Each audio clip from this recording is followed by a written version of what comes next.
Hi, this is Chris with Sanderson Test Prep, and in this video we are going to take a look at questions 8 through 10 in section 3 of SAT Practice Test 1. So let's jump into number 8. And for question 8, it says if a over b equals 2, what is the value of 4b over a? So I want to look at this both numerically and algebraically. Let's try this algebraically. So here you could isolate a when you have a over b equals 2. You could isolate a by multiplying both sides by b and be left with a equals 2b. And then you could plug that in to this expression. And so you would have 4b over 2b. And the b's cancel and you get 4 over 2, which is 2. So that's how we can answer this algebraically. And if we're comfortable doing it algebraically, this is definitely a straightforward way to answer this, but it does involve a little bit of traditional math. So if this is a little bit more intimidating because of the variables, let's try looking at this numerically. So we're going to erase this and start over. All right, if a over b equals 2, let's see if we could pick some values for a and b that would work for that. So here you might say 2 over 1 or 4 over 2 or 6 over 3. Any values that you recognize that could be divided by each other and give you a result of 2. So let's say we picked 6 and 3. Then, if that works for this part of it, we simply have to take those values and plug them in to this second expression, 4b, so it'd be 4 times 3 over 6. That's 12 divided by 6, which is 2. So it still gives us the correct answer either way. And I wanted to just show that there is sometimes a second option to having to work with a bunch of variables and deal with questions algebraically. Now let's take a look at question 9, and this is going to be one of the most common question types that you'll see.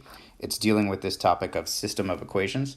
So we absolutely want to make sure that we know how we can address these questions. So again, we have options. Let's look at this algebraically. To try to cancel out one of your variables, you want to first start by at least setting them up so that you have the same variables aligned underneath each other. That way we can see what we need to multiply a particular equation by in order to get our variables to cancel. So here, just for step 1, I'm just switching the order of the x and the y variables so that they line up with the equation above. And now we can ask ourselves, what do we need to multiply by in order to cancel out one of these variables? So you could try to multiply that bottom equation by 3 to cancel out your x's, and you could try multiplying that bottom equation by -2 to cancel out your y's. That's personal preference, but as long as you understand the correct approach, we'll multiply that bottom equation times 3, because that's usually the first direction that I see students go with this question. So I think that's probably a common way for test takers to interpret this. So when we do that, our top equation's the same, and then our bottom equation will give us a -3x plus 6y equals negative, and this part's a little bit tricky. It's going to be -57, but if you find that math to be difficult, then you could try multiplying that bottom equation by -2 to keep those numbers a little bit smaller. And here our x's cancel. We're left with 10y equals -80, and then y would equal -8. And if we look at our answer choices, there's only one answer choice that has y as -8. So as long as that's the only one, we don't even have to worry about plugging it back in to solve for x. So that makes our lives a little bit easier there to help save that step. But let's rewind a little bit, and let's say we're not as comfortable doing this algebraically. Let's see if there's another way that we can do it. So we're going to erase what we have here, and we're going to take a look at a more numerical approach to answering this question. So if you don't know how to set up those systems of equations, I certainly recommend that you practice that and get comfortable doing it algebraically, because it is a necessary skill for test day. However, we can also try plugging in our answer choices. And I won't do all of them, but in the interest of time, I'll just do A and B so we can see how that works. So when you go to plug in the answer choices, these values for your x and your y correspondingly would have to work for both equations. So whenever we have coordinates written out, they're always written out x comma y. So let's try plugging in and see if it works for both equations. And it doesn't matter which equation you start with, you want to make sure that it works for both. So I always look and I try to identify an equation that I think looks a little bit easier. So for me, that second equation looks a little bit easier. That's probably the one I would check first. So let's see what that looks like if I plug in my y of -2 and then my x of -5. And let's see if this actually comes out to be -19. Let's check. So 2 times -2 is -4. And then minus a -5 would be +5. So -4 plus 5. Does that equal -19? No, it doesn't. That equals +1. So I can eliminate A. I don't even have to check the other equation because our correct answer, if it is in fact the solution, it has to work for both. So now let's try B. So I'll do the same thing. Start with that second equation because just to me it looks a little bit easier. Some of that's personal preference. If you think the first equation looks a little bit easier for you, you can start with that one. Remember, it has to work for both, so you'll end up having to do both for the correct answer either way. So this would be 2 times -8 minus 3 equals -19. And let's check that. That's -16 minus 3 equals -19. And does that work? It does. Are we done? We are not. So it still has to work for both equations. So now let's try that first equation. 3 times x is 3 here, and then plus 4 times -8. And it's supposed to equal -23. Let's check. 3 times 3 is 9.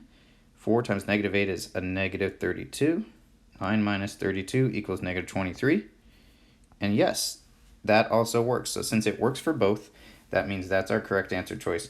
We can pick it and move on. Now granted, some of the math here is not very friendly. We do have a lot of negatives and it's easy to make mistakes with those, but this just gives us a numerical approach if we want to avoid the algebra in a system of equations question. Let's move on and take a look at number 10. So 10 says that g of x equals ax squared plus 24. So for the function g defined above, a is a constant, and g of 4 equals 8. What is the value of g of -4? Okay, well, if g of 4 equals 8, all we're doing is we're plugging in that 4 in place of x, and we're going to do that anywhere that we see an x in the expression. So g of 4, we can rewrite our g of x function to say that it's a times 4 squared plus 24. And they tell us here that that is equal to 8. So now we can try to solve for a. 4 squared is 16, so we get 16a plus 24 equals 8. Subtract 24 from both sides. 16a would equal -16. Divide both sides by 16, and a would be equal to -1. So are we done? We are not. And a lot of times people here will go ahead and they'll just pick -1 without maybe being careful to read what the question's asking. They want to know the value of g of -4. So we found that a equals -1. I'm going to make that a little bit smaller, and let's take that value of -1 for a, and now let's do the same process again, plugging in this value inside of our parentheses in place of x in our equation, but now we have the a value that we can use with it. So for g of -4, we will have -1 times -4 squared plus 24. And if we do the math on that, that'll be, remember, order of operations, -4 squared we do first, which is positive 16, and then times the -1. So you have -1 times 16 plus 24. Now that's different than if you had multiplied the -1 times the -4 before doing the exponent. So order of operations can trip you up on this if you're not being careful. And here we get a -16 plus 24. which is 8. And that will be our correct answer on this question. So remember for these that when you have a function, the core skill here is just making sure that we recognize whatever's in that parentheses, you can plug in for that corresponding variable wherever you see it within the function. For more, please take a look at the rest of our videos.